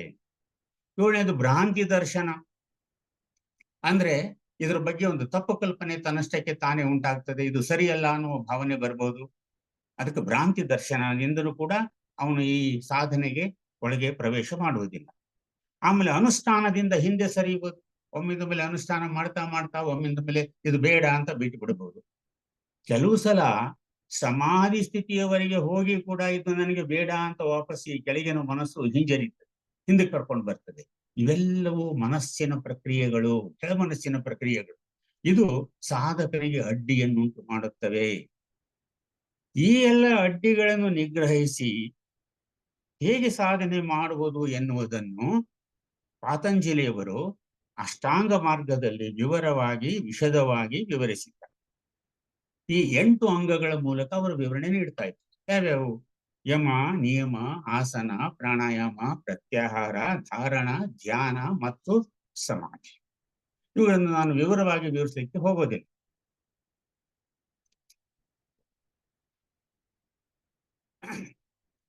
ಸಂಕ್ಷಿಪ್ತವಾಗಿ ಹೇಳೋದಾದ್ರೆ, ಯಮ ಯಮ ಅಂದ್ರೆ ಯಾವ್ಯಾವುಗಳನ್ನು ನಾವು ತ್ಯಜಿಸಬೇಕು, ಯಾವುಗಳನ್ನು ಉಪಯೋಗಿಸಬಾರದು. ಹಿಂಸೆಯನ್ನು ತ್ಯಜಿಸಬೇಕು, ಅಸತ್ಯವನ್ನು ತ್ಯಜಿಸಬೇಕು, ಕದಿಯುವುದನ್ನು ತ್ಯಜಿಸಬೇಕು, ಅದು ಅಸ್ಥೇಯ ಅಂತ ಕರಿತೀವಿ. ಬ್ರಹ್ಮಚರ್ಯವನ್ನು ಪಾಲಿಸಬೇಕು. ಮತ್ತು ಅಪರಿಗ್ರಹ, ಯಾರೋ ಕೊಟ್ಟದ್ದನ್ನ ಅಥವಾ ಬೇರೆಯವ್ರದನ್ನು ಸ್ವೀಕಾರ ಮಾಡುವ ಸ್ವಭಾವವನ್ನು, ಬೇಡುವ ಸ್ವಭಾವವನ್ನು ತ್ಯಜಿಸಬೇಕು. ಅಹಿಂಸಾ, ಅಸತ್ಯ, ಅಸ್ಥೇಯ, ಬ್ರಹ್ಮಚರ್ಯ ಮತ್ತು ಅಪರಿಗ್ರಹ, ಈ 5 ಸಾಧನಗಳನ್ನು ಹೇಳಿ ಇವಕ್ಕೆ ಯಮ ಅಂತ ಹೇಳಿ. ನಿಯಮ ಅಂದ್ರೆ ಯಾವುದನ್ನು ಹಿಡಿಯಬೇಕು, ಯಾವುದನ್ನು ಪಾಲಿಸಬೇಕು. ಮೊದಲನೆಯದಾಗಿ ಶೌಚ ಎಂದರೆ ಶಾರೀರಿಕ ಮತ್ತು ಮಾನಸಿಕ ಶುಚಿತ್ವ. ಬರೀ ಶರೀರ ಒಂದೇ ಅಲ್ಲ, ಮಾನಸಿಕ ಶುಚಿತ್ವವು ಕೂಡ ಅವಶ್ಯಕ. ಎರಡನೇದು ಸಂತೋಷ, ಸಿಕ್ಕದ್ದರಲ್ಲಿಯೇ ತೃಪ್ತಿಯನ್ನು ಪಡುವ ಸ್ವಭಾವವನ್ನು ಬೆಳೆಸ್ಕೊಳ್ಬೇಕು. ಮೂರನೇದು ತಪಸ್ಸು. ತಪಸ್ಸು ಅಂದ್ರೆ ರೈಟ್ ಪರ್ಸೆಪ್ಷನ್, ಸರಿಯಾದ ಗ್ರಹಿಕೆ, ಸರಿಯಾದ ಆಲೋಚನೆ. ನಾಲ್ಕನೇದು ಸ್ವಾಧ್ಯಾಯ. ಸ್ವಾಧ್ಯಾಯ ಅಂದ್ರೆ ಬರೀ ಪುಸ್ತಕ ಓದೋದಲ್ಲ, ಇಲ್ಲೇ ಸ್ವಂತವಾಗಿ ಅಧ್ಯಯನ ಮಾಡೋದಲ್ಲ, ನಿನ್ನನ್ನು ನೀನು ತಿಳಿಯುವುದು, ನನ್ನನ್ನು ನಾನು ಅರಿಯುವುದು, ಅದು ಸ್ವಾಧ್ಯಾಯ. ಕೊನೆಯದಾಗಿ ಈಶ್ವರ ಪ್ರಣಿಧಾನ. ಎಲ್ಲವೂ ಭಗವಂತನಿಂದಲೇ ಉಂಟಾಗುತ್ತದೆ ಮತ್ತು ಎಲ್ಲವೂ ಭಗವಂತನಿಗೆ ಅರ್ಪಣೆ ಎನ್ನುವ ಮನೋಭಾವವನ್ನು ಪಾಲಿಸಬೇಕು. ಇವು ಯಮ ಮತ್ತು ನಿಯಮಗಳು, ನಾವು ಪಾಲಿಸಬೇಕಾದದ್ದು. ಮೂರನೇದು ಆಸನ. ಎಂತ ಆಸನ ಇರಬೇಕು? ಸುಖಾಸನ ಇರಬೇಕು ಅಂತ ಹೇಳ್ತಾರೆ. ಸುಖಾಸನ ಅಂದ್ರೆ ಇದು ಪದ್ಮಾಸನ ಇರಬಹುದು, ಸಿದ್ಧಾಸನ ಇರಬಹುದು, ವಜ್ರಾಸನ ಇರಬಹುದು. ಸಾಮಾನ್ಯವಾಗಿ ದೇಹ ಯಾವ ರೀತಿಯ ತೊಂದರೆಯಾಗದಂತೆ ಕುಳಿತುಕೊಳ್ಳುವುದೇ ಆಸನ. ಅವರು ತಮ್ಮ ಯೋಗಶಾಸ್ತ್ರದಲ್ಲಿ ಸುಮಾರು 84 ತರಹದ ಆಸನಗಳ ಬಗ್ಗೆ ಚರ್ಚಿಸ್ತಾರೆ. ಆದ್ರೆ ಇತ್ತೀಚೆಗೆ ಮೊನ್ನೆ ಯಾರೋ ಹೇಳ್ತಾ ಇದ್ರು, ಅದನ್ನ ಸುಮಾರು 700 ಆಸನಗಳವರೆಗೆ ಬೆಳೆದಿದ್ದಾವ. 700 ರೀತಿಯ ಆಸನಗಳನ್ನು ಹಾಕ್ಬೋದು ಮನುಷ್ಯ. ಅಂದ್ರೆ ಪತಂಜಲಿಯವರು ಮಹತ್ವ ಕೊಟ್ಟದ್ದು ಕೇವಲ ಸುಖಾಸನಗಳು. ಆಮೇಲೆ ಪ್ರಾಣಾಯಾಮ, ಉಸಿರಾಟದ ಮೇಲಿನ ನಿಯಂತ್ರಣ. ಅದನ್ನು ನಾವು ಪೂರಕ, ಉಸಿರನ್ನು ತೆಗೆದುಕೊಳ್ಳೋದು, ಕುಂಭಕ, ಉಸಿರನ್ನು ಹಿಡಿದಿಡುವುದು, ಮತ್ತು ರೇಚಕ, ಉಸಿರನ್ನು ಬಿಟ್ಕೊಡೋದು. ಇದು ಪ್ರಾಣಾಯಾಮದಿಂದ ಮನಸ್ಸು ನಿಗ್ರಹಕ್ಕೆ ಬರುತ್ತದೆ, ಅಥವಾ ಮನಸ್ಸಿನ ನಿಗ್ರಹ ಸಾಧ್ಯ. ಪ್ರತ್ಯಾಹಾರ, ಇಂದ್ರಿಯಗಳು ಯಾವಾಗಲೂ ಮನಸ್ಸಿನ ಅಧೀನವಾಗಿರುತ್ತೆ. ಈ ಇಂದ್ರಿಯಗಳನ್ನು ಮನಸ್ಸಿನಿಂದ ಹೊರಗೆ ತರುವುದು ಪ್ರತ್ಯಾಹಾರ. ಇಂದ್ರಿಯಗಳನ್ನು ಮನಸ್ಸಿನ ಹತೋಟಿಯಿಂದ ಹೊರಗೆ ತರುವುದಕ್ಕೆ ಪ್ರತ್ಯಾಹಾರ ಅಂತ ಹೇಳ್ತಾರೆ. ಆಮೇಲೆ ಧಾರಣ ಅಂದ್ರೆ ಧ್ಯೇಯ ವಸ್ತುವಿನಲ್ಲಿ ನಮ್ಮ ಮೂಲ ಉದ್ದೇಶ ಏನಿದೆ, ಮನುಷ್ಯನ ಜೀವಿತದ ಉದ್ದೇಶವೇನು, ಅದರಲ್ಲಿ ಮನಸ್ಸನ್ನು ನಿಲ್ಲಿಸುವುದು ಮತ್ತು ಆಲೋಚನೆಗಳನ್ನು ನಿಗ್ರಹಿಸುವುದು. ಆಲೋಚನೆಗಳನ್ನ ಮಾಡದೇ ಇರುವುದು ಅಥವಾ ಆಲೋಚನೆ ಬರದಂತೆ ನೋಡಿಕೊಳ್ಳುವುದು, ಅದು ಧಾರಣ ಶಕ್ತಿ. ಧ್ಯಾನ, ಮನಸ್ಸು ಇಲ್ಲದಂತೆ ಮಾಡುವುದು, ಇದು ನೋ ಮೈಂಡ್ ಸ್ಟೇಟ್ ಅಂತ ಹೇಳ್ತಾ ಇದೆ. ಆಮೇಲೆ ಕೊನೆದು ಸಮಾಧಿ, ತುರ್ಯಾವಸ್ಥೆ, ಮನಸ್ಸನ್ನು ನಿಲ್ಲಿಸಿ ತನ್ನನ್ನು ತಾನೇ ಮರೆಯುವಂತಹ ಸ್ಥಿತಿ, ಜೀವ ಮತ್ತು ಚೈತನ್ಯ ಒಂದಾಗುವಂತಹ ಸ್ಥಿತಿ, ಇದು ಸಮಾಧಿ ಸ್ಥಿತಿ ಅಂತ. ಈ 8 ಅಂಗಗಳನ್ನ ಅವರು ಸಂಕ್ಷಿಪ್ತವಾಗಿ ವಿಶದವಾಗಿ ವಿವರಿಸ್ತಾರೆ. ಇಲ್ಲಿ ನಮ್ಮ ಅಧ್ಯಯನಕ್ಕೆ ಬೇಕಾದಷ್ಟು ಸೂಕ್ಷ್ಮವಾಗಿ ಬಹಳ ಸಂಕ್ಷಿಪ್ತವಾಗಿ ಅವುಗಳನ್ನು ತೆಗೆದುಕೊಂಡಿದ್ದಾರೆ. ಈ 8 ಅಂಗಗಳಲ್ಲಿ, ಪಾತಂಜಲಿಯು ಸೂಚಿಸಿದ 8 ಅಂಗಗಳಲ್ಲಿ ಮೊದಲಿನ 5 ಅಂದ್ರೆ ಯಮ, ನಿಯಮ, ಆಸನ, ಪ್ರಾಣಾಯಾಮ ಮತ್ತು ಪ್ರತ್ಯಾಹಾರಗಳು ಬಾಹ್ಯ ಕ್ರಿಯೆಗಳಿಗೆ ಸಂಬಂಧಪಟ್ಟಿದ್ದರೆ, ನಮ್ಮ ಲೌಕಿಕ ಜೀವನಕ್ಕೆ ಸಂಬಂಧಪಟ್ಟಿದ್ದರೆ, ಧಾರಣ, ಧ್ಯಾನ ಮತ್ತು ಸಮಾಧಿಗಳು ಅಂತರಂಗದ ಕ್ರಿಯೆಗೆ ಸಂಬಂಧಪಟ್ಟಿವೆ. ಇದನ್ನು ಸ್ಪಷ್ಟವಾಗಿ ಹೇಳ್ತಾರೆ. ಅಂದ್ರೆ ಅವ್ರು ಹೇಳ್ತಾ ಇರೋದೇನು, ಬಾಹ್ಯ ಮತ್ತು ಆಂತರಿಕ ಸಮತೋಲನ 2 ಸಾಧಕನಿಗೆ ಬೇಕೇ ಬೇಕು ಅನ್ನೋದನ್ನು ಸ್ಪಷ್ಟವಾಗಿ ಇಲ್ಲಿ ಹೇಳ್ತಾರೆ. ಇಲ್ಲಿ ಪಾತಂಜಲಿಯವರು ಸ್ಪಷ್ಟಪಡಿಸುವುದೇನೆಂದರೆ, ಸಾಧಕನು ಸಾಧನೆಯ ಮೂಲಕ ಬಾಹ್ಯ ಪ್ರಪಂಚದ ಮಿತಿಗಳನ್ನು ದಾಟಿದರೆ, ಯಮ, ನಿಯಮ, ಆಸನ, ಪ್ರಾಣಾಯಾಮ, ಪ್ರತ್ಯಾಹಾರಗಳ ಮೂಲಕ ಬಾಹ್ಯ ಪ್ರಪಂಚದ ಮಿತಿಗಳನ್ನು ದಾಟಿದರೆ ಮಾತ್ರ ಆಧ್ಯಾತ್ಮ ಪ್ರಪಂಚವನ್ನು ಪ್ರವೇಶ ಪಡೆಯಲು ಸಾಧ್ಯ. ಆಧ್ಯಾತ್ಮ ಪ್ರಪಂಚಕ್ಕೆ ಪ್ರವೇಶ ಪಡಿಬೇಕಾದ್ರೆ ಈ ಬಾಹ್ಯ ಮಿತಿಗಳೆಲ್ಲವನ್ನೂ ದಾಟಬೇಕು. ಬಾಹ್ಯವನ್ನು ಶುದ್ಧಿಗೊಳಿಸಿಕೊಂಡರೆ ಮಾತ್ರ ಆಂತರಿಕ ಶುದ್ಧಿ ಸಾಧ್ಯ. ಅಂದರೆ ದೇಹಾತ್ಮ ಭಾವ ಅಳಿದಾಗ ಮಾತ್ರ ಜೀವಾತ್ಮ ಭಾವ ಉಂಟಾಗುತ್ತದೆ. ಎಷ್ಟು ಸ್ಪಷ್ಟವಾಗಿ ಹೇಳ್ತಾ ಇದ್ದಾರೆ. ಬಾಹ್ಯ ಜೀವನ ಶ್ರುತಿಗೊಂಡಾಗ ಮಾತ್ರ ಆಂತರಿಕ ಜಗತ್ತು ತೆರೆದುಕೊಳ್ಳುತ್ತದೆ ಎನ್ನುವುದು ಇದರಿಂದ ನಮಗೆ ಸ್ಪಷ್ಟವಾಗುತ್ತದೆ. ಆದ್ದರಿಂದ ಆಧ್ಯಾತ್ಮ ಸಾಧನೆಗೆ ಯಾವುದೇ ರೀತಿಯ ರಹದಾರಿ ಅಥವಾ ಶಾರ್ಟ್ ಕಟ್ ಇವೆಲ್ಲವನ್ನು ಬಿಟ್ಟು ಒಮ್ಮಿಂದೊಮ್ಮೆಲೆ ಆಧ್ಯಾತ್ಮಕ್ಕೆ ಪ್ರವೇಶ ಮಾಡ್ತೀನಿ ಅಂದ್ರೆ ಸಾಧ್ಯವಿಲ್ಲ. ಸಾಮಾನ್ಯವಾಗಿ ನಾವು ಅಧ್ಯಾತ್ಮ ಪ್ರವೇಶ ಏನ್ ತಿಳ್ಕೊಂಡ್ಬಿಟ್ಟಿದೀವಿ ಅಂದ್ರೆ, ಯಾವುದೋ ಒಂದು ಆಧ್ಯಾತ್ಮ ಸಂಸ್ಥೆಗೆ ಸೇರ್ಬಿಟ್ರೆ ನಾವು ಆಧ್ಯಾತ್ಮ ಜೀವಿಗಳು. ಬಟ್ ನಮ್ಮ ಲೌಕಿಕ ಜೀವನ ಹೇಗಿದೆ ಎನ್ನುವುದು ಬಹಳ ಪ್ರಮುಖವಾಗುತ್ತದೆ. ಈ ಲೌಕಿಕ ಜೀವನ ಬಿಟ್ಟು ಡೈರೆಕ್ಟ್ ಆಗಿ ಅಥವಾ ನೇರವಾಗಿ ಆಧ್ಯಾತ್ಮಿಕ ಜೀವನಕ್ಕೆ ಪ್ರವೇಶ ಸಾಧ್ಯವಿಲ್ಲ. ಇದನ್ನು ಶುಚಿಗೊಳಿಸಿಕೊಂಡರೆ ಮಾತ್ರ ಆಧ್ಯಾತ್ಮ ಜೀವಿತದ ಬಾಗಿಲು ತೆಗೆಯುತ್ತದೆ ಎನ್ನುವುದು ಪತಂಜಲಿ ಮಹರ್ಷಿಗಳು ತಮ್ಮ ಅಷ್ಟಾಂಗ ಯೋಗದಲ್ಲಿ ಸ್ಪಷ್ಟ ಮಾಡಿಸ್ತಾರೆ. ಇದನ್ನೇ ಮೌನಮಾನ ಗ್ರಂಥವನ್ನು ನಾವು ನೋಡಿದಾಗ ಯೋಗ ಮಾರ್ಗದಲ್ಲಿ ನಡೆಯುವ ಸಾಧಕನಿಗೆ ಕೆಲವು ಸೂತ್ರಗಳನ್ನು ಹೇಳಲ್ಪಟ್ಟಿದೆ ಮೌನವಾಣಿಯಲ್ಲಿ, ಅಥವಾ ವಾಯ್ಸ್ ಆಫ್ ದಿ ಸೈಲೆನ್ಸ್. ಅದು ಹೇಳುವುದೇನೆಂದರೆ, ದೇಹಾತ್ಮ ಮತ್ತು ಜೀವಾತ್ಮಗಳ ನಡುವೆ ಸಾಮರಸ್ಯವಿರಬೇಕು. ದೇಹಾತ್ಮ ಮತ್ತು ಜೀವಾತ್ಮಗಳ ನಡುವೆ ಸಾಮರಸ್ಯವಿರಬೇಕು. ಅಷ್ಟೇ ಅಲ್ಲ, ದೇಹಾತ್ಮಗಳಲ್ಲಿಯೂ ಕೂಡ, ಅಂದ್ರೆ ಯಾವುದು, ಸ್ಥೂಲ, ಕಾಮ ಮತ್ತು ಕೆಳಗಿನ ಮನಸ್ಸಿನಲ್ಲಿಯೂ ಕೂಡ ಸಮತೋಲನತೆ ಇರಬೇಕು ಅಥವಾ ಸಾಮರಸ್ಯವಿರಬೇಕು. ಆದರೆ ಸಾಮಾನ್ಯ ಮನುಷ್ಯರಾದನಲ್ಲಿ ಇವುಗಳ ನಡುವೆ ಸತತ ಹೋರಾಟವಿರುತ್ತದೆ. ನಮ್ಮ ಆಸೆಗಳು, ನಮ್ಮ ದೇಹದ ಬಯಕೆಗಳು ಮತ್ತು ನಮ್ಮ ಮನಸ್ಸಿನ ಒಂದು ಕ್ಷೇತ್ರದ ಒಂದು ವರ್ತನೆ, ಇದರಿಂದ ಯಾವಾಗಲೂ ನಾವು ಗೊಂದಲದಲ್ಲಿ ಸಿಕ್ಕಾಕೊಂಡಿರುತ್ತೇವೆ. ಇದರಿಂದಾಗಿ ದೇಹಾತ್ಮ ಮತ್ತು ಜೀವಾತ್ಮಗಳ ನಡುವೆ ಸಮಶ್ರುತಿ ಇರುವುದಿಲ್ಲ. ಇದು ನಮ್ಮ ಯಥಾಸ್ಥಿತಿ.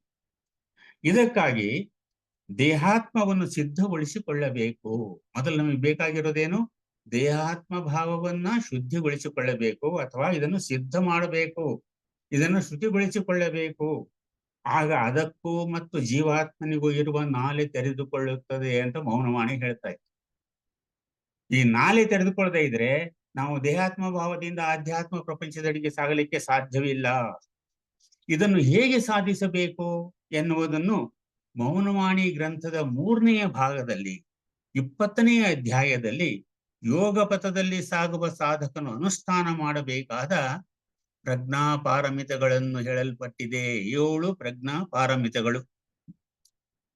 ಅವುಗಳನ್ನು ನಾನು ಸಂಕ್ಷಿಪ್ತವಾಗಿ ಮಾತ್ರ ಹೇಳ್ತಾ ಇದ್ದೇನೆ. ಮೊದಲನೆಯದು ನಮಗೆ ಗೊತ್ತಿದ್ದಂತೆ ದಾನ.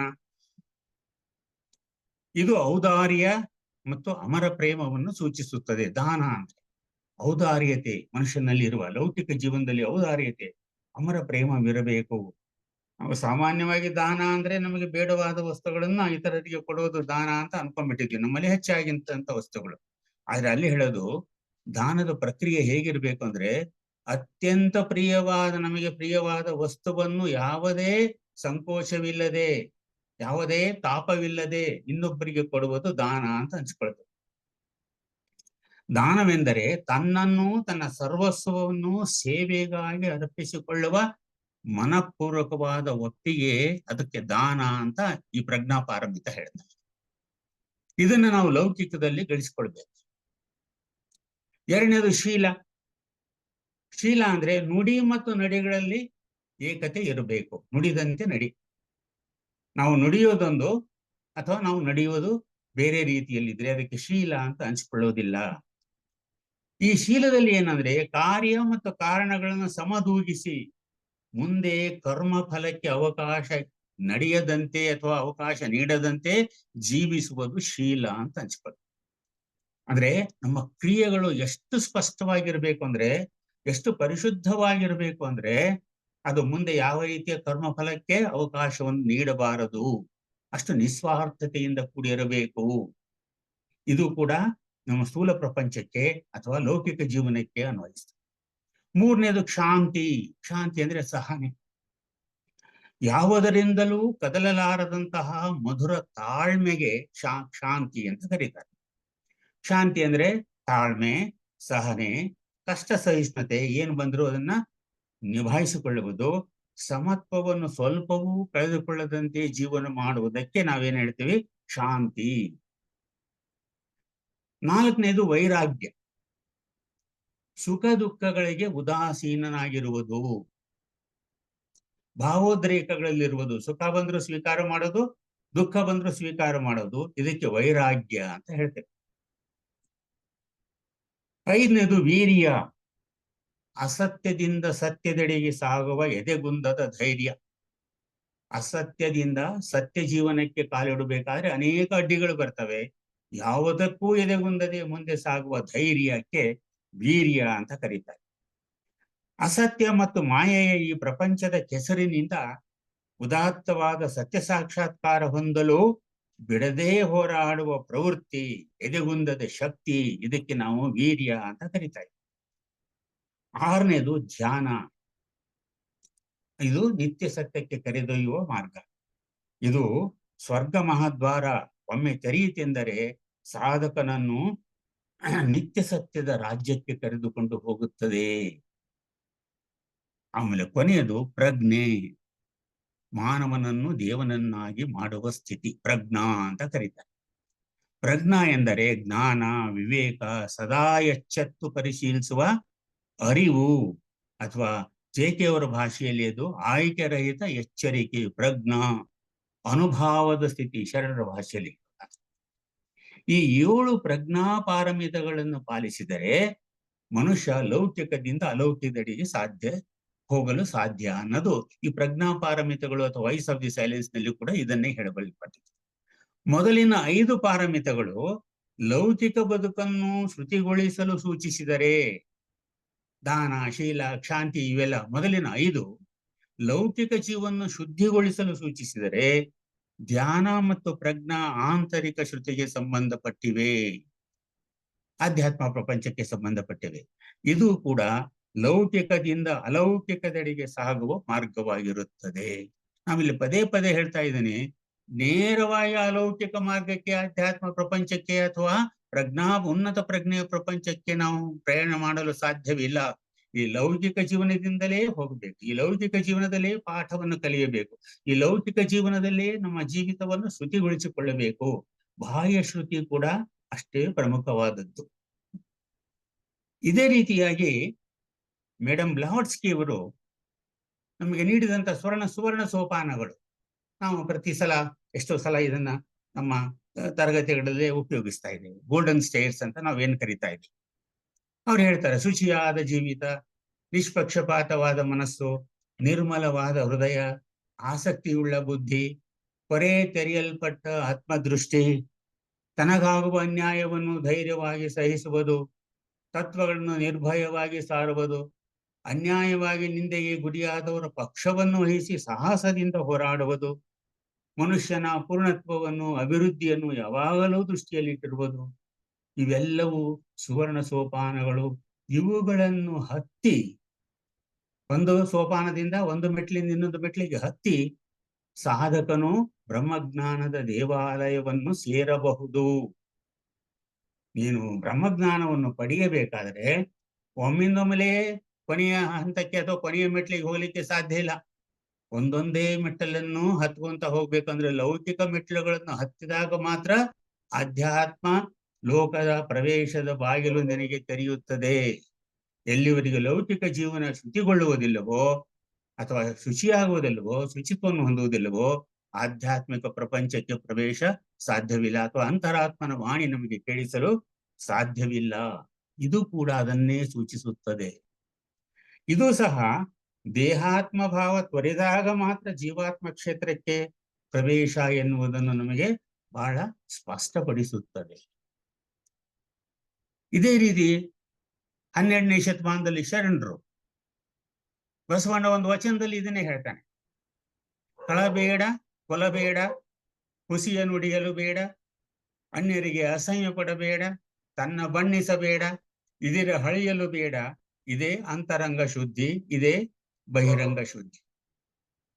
ಬಸವಣ್ಣ ಅಥವಾ ವಚನಕಾರರು ಹೇಳುವುದೇನು ಅಂದ್ರೆ, ಬಹಿರಂಗ ಶುದ್ಧಿಯಿಂದ ಮಾತ್ರ ಅಂತರಂಗದ ಶುದ್ಧಿಯೆಡೆಗೆ ಹೋಗ್ಲಿಕ್ಕೆ ಸಾಧ್ಯ. ಇವೆರಡೂ ಸಿದ್ಧಿಗಳು ಸಾಧಕನಿಗೆ ತುಂಬಾ ಅವಶ್ಯಕವಾದವು. ಅಂದ್ರೆ ಬಾಹ್ಯ ಶ್ರುತಿಯಿಂದ ಮಾತ್ರ ನಾವು ಅಂತರಂಗದ ಶ್ರುತಿಯಡೆಗೆ ಪಯಣಿಸಲು ಸಾಧ್ಯ ಅನ್ನೋದನ್ನ ಈ ಅನೇಕ ಸಂತರು, ಶರಣರು, ಮಹಾತ್ಮರು ಕಾಲ ಕಾಲಕ್ಕೆ ನಮಗೆ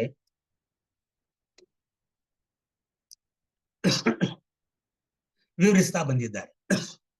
ಆದ್ದರಿಂದ there is no shortcut. ಆಧ್ಯಾತ್ಮಿಕ ಪ್ರಪಂಚ ಅಥವಾ ಆಧ್ಯಾತ್ಮಿಕ ಜೀವನ ನಡೆಸಬೇಕಾದ್ರೆ ಯಾವುದೋ ಒಂದು ರಹದಾರಿ ಇಲ್ಲ, ಒಳದಾರಿ ಇಲ್ಲ, ಶಾರ್ಟ್ ಕಟ್ ಇಲ್ಲ. ನಾವು ಇವೆಲ್ಲವನ್ನು ಸಾಧನೆ ಮಾಡಿದರೆ ಮಾತ್ರ ಮುಂದಿನ ಹಂತಕ್ಕೆ ಹೋಗ್ಲಿಕ್ಕೆ ಸಾಧ್ಯ.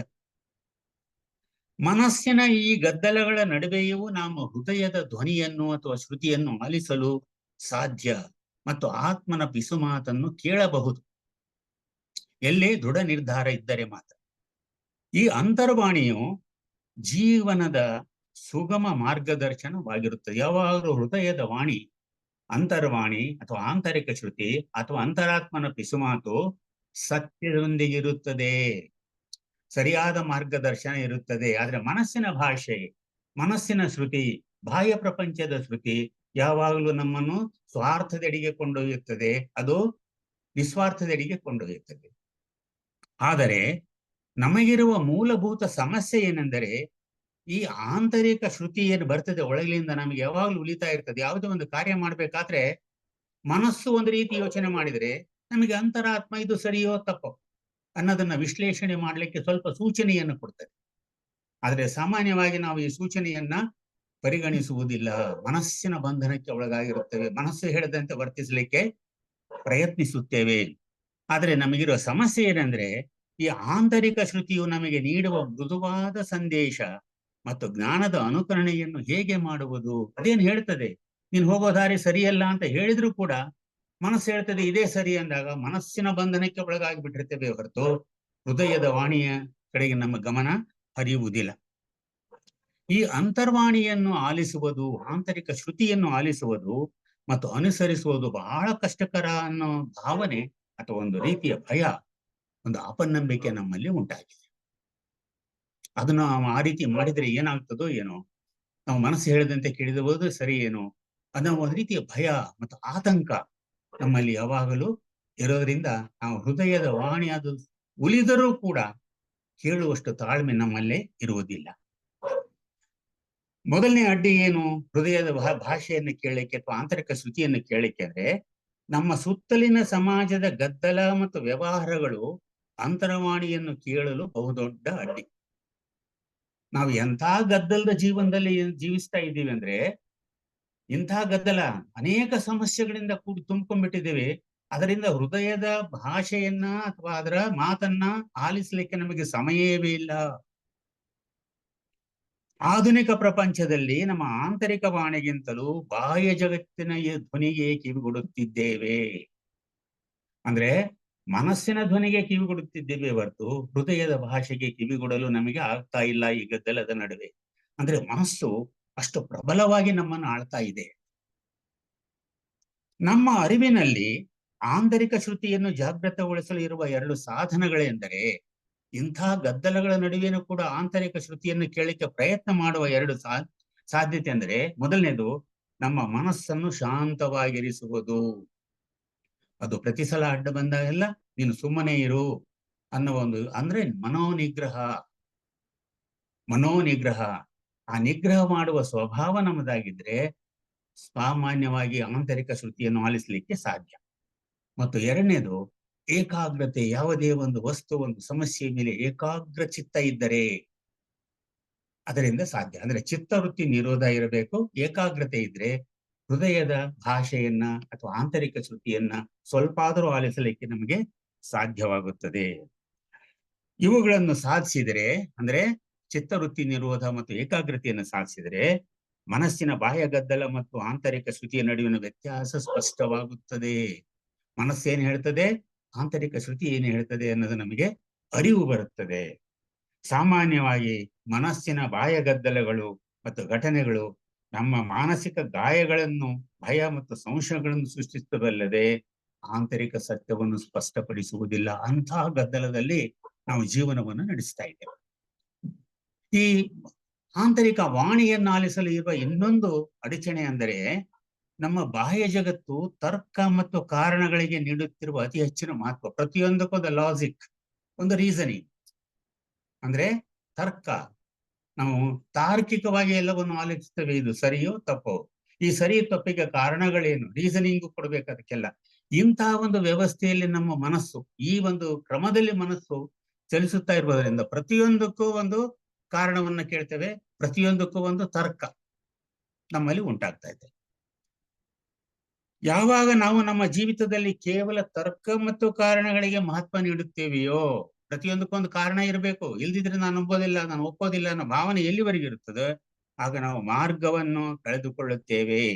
ಆದ್ದರಿಂದ ಆಂತರಿಕ ಶ್ರುತಿಯಡಿಗೆ ಗಮನ ನೀಡುವುದು ಮತ್ತು ಅದರ ಮಾರ್ಗದರ್ಶನದಂತೆ ಜೀವಿಸುವುದು ತುಂಬಾ ಅವಶ್ಯಕವಾಗಿದೆ.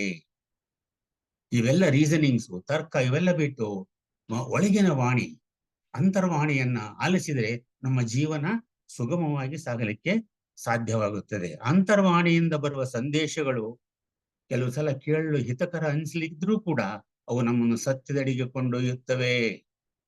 ಅವು ನಮಗೆ ಸ್ವಾರ್ಥಪರವಾಗಿರುವುದಿಲ್ಲ, ನಮಗೆ ಸುಖವನ್ನು ತಂದು ಕೊಡುವುದಿಲ್ಲ, ನಮ್ಮ ಬಯಕೆಗಳನ್ನು ಈಡೇರಿಸಲಿಕ್ಕೆ ಸಾಧ್ಯ ಇಲ್ಲದೆ ಇರಬಹುದು, ಆದ್ರೆ ಅವನು ನಮ್ಮನ್ನು ಸತ್ಯದಡಿಗೆ ಕೊಂಡೊಯ್ಯುತ್ತವೆ ಅನ್ನೋದನ್ನ ಜ್ಞಾಪಕದಲ್ಲಿಡಬೇಕು.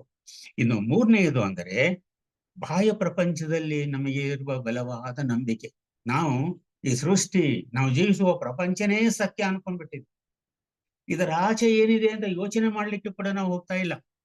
ಆಧ್ಯಾತ್ಮ ಜ್ಞಾನ ಮಾತ್ರ ಇದ್ರೂ ಸಹಿತ ಈ ಪ್ರಪಂಚವೇ ಸತ್ಯ, ನಮ್ಮ ಈ ಜೀವಿತವೇ ಸತ್ಯ ಅನ್ನೋ ಒಂದು ಭಾವನೆಯನ್ನ ಬಲವಾಗಿ ನಂಬಿದ್ದರಿಂದ ನಾವು ಇದಕ್ಕೆ ಹೆಚ್ಚು ಮಹತ್ವ ಕೊಡುತ್ತೇವೆ ಹೊರತು ಆಂತರಿಕ ಶ್ರುತಿ ಕಡೆ ನಾವು ಹೆಚ್ಚು ಗಮನ ಕೊಡುವುದಿಲ್ಲ. ನಮ್ಮ ಜೀವಿತವು ಯಾವುದೇ ಒಂದು ನಿರ್ದಿಷ್ಟ ನಿಯಮದಂತೆ ನಡೆಯುವುದಿಲ್ಲ.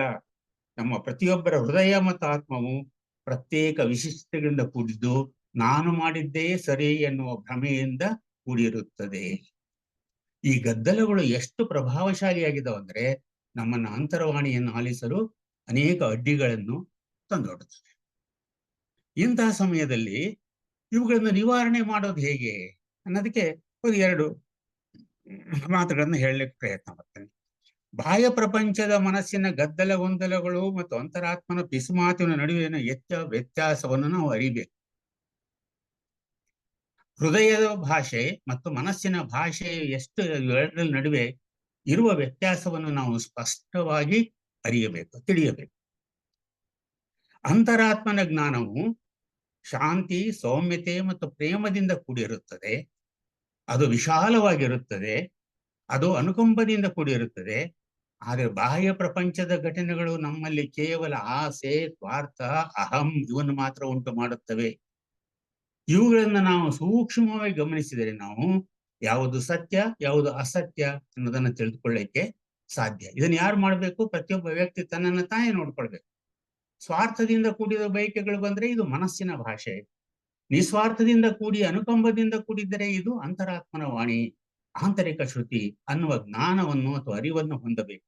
ಇದು ಮೊದಲನೇ ಹೆಜ್ಜೆ. ಎರಡನೇದು, ಮನಸ್ಸಿನ ಪ್ರಶಾಂತತೆ ಹೊಂದುವುದರಿಂದ, ಮನಸ್ಸನ್ನು ಯಾವಾಗಲೂ ಶಾಂತವಾಗಿ ಇಟ್ಕೊಳ್ಳುವುದರಿಂದ ಪ್ರಪಂಚದ ಸೆಳೆತಗಳನ್ನು ಕ್ರಮೇಣವಾಗಿ ಅದರಿಂದ ದೂರ ಮಾಡಿಕೊಳ್ಳಲಿಕ್ಕೆ ಸಾಧ್ಯ. ಮನಸ್ಸು ಆ ಕಡೆ ಎಳಿತಾ ಇರ್ತದೆ, ಆದ್ರೆ ನಾವು ಶಾಂತತೆಯನ್ನು ಯಾವಾಗಲೂ ಕಾಪಾಡಿಕೊಳ್ಳಬೇಕು. ಮನಸ್ಸಿನ ಶಾಂತತೆಯನ್ನು ಕಾಪಾಡಿಕೊಳ್ಳಬೇಕು, ಏಕಾಗ್ರತೆಯನ್ನು ಕಂಡುಕೊಳ್ಳಬೇಕು. ಇದಕ್ಕೆ ಪೂರಕವಾದದ್ದು ಏನಂದ್ರೆ ಯೋಗಾಭ್ಯಾಸ, ಧ್ಯಾನ, ನಿಸರ್ಗದೊಡನೆ ಒಡನಾಟ, ನಮ್ಮ ದೈನಂದಿನ ಚಟುವಟಿಕೆಗಳಿಂದ ಸದಾ ಗಮನವಿಟ್ಟು ನೋಡುವುದು, ಅನಾವಶ್ಯಕ ಸಾಮಾಜಿಕ ಸಂಪರ್ಕಗಳನ್ನ ಕಡಿತ ಮಾಡಿಕೊಳ್ಳುವುದು, ಅಹಂ ಹೆಸರು ಇದರ ಕಡೆ ನಮ್ಮ ಒಲವನ್ನು ತೋರಿಸದೇ ಇರುವುದು, ಇವುಗಳನ್ನು ಮಾಡುವುದರಿಂದ ನಾವು ಏಕಾಗ್ರತೆಯನ್ನು ಕಾಣ್ಕೊಳ್ಳಿಕ್ಕೆ ಸಾಧ್ಯವಾಗ್ತದೆ. ಮೂರನೇದಾಗಿ, ಅಂತರಾತ್ಮನಿಂದ ಬರುವ ಸಂದೇಶಗಳು ಕಷ್ಟಕರವೆಂದು ತೋರಿದರೂ ಸಹ ಅವುಗಳ ಕಡೆಗೆ ಗಮನ ಕೊಡಲು ಪ್ರಯತ್ನಿಸಬೇಕು.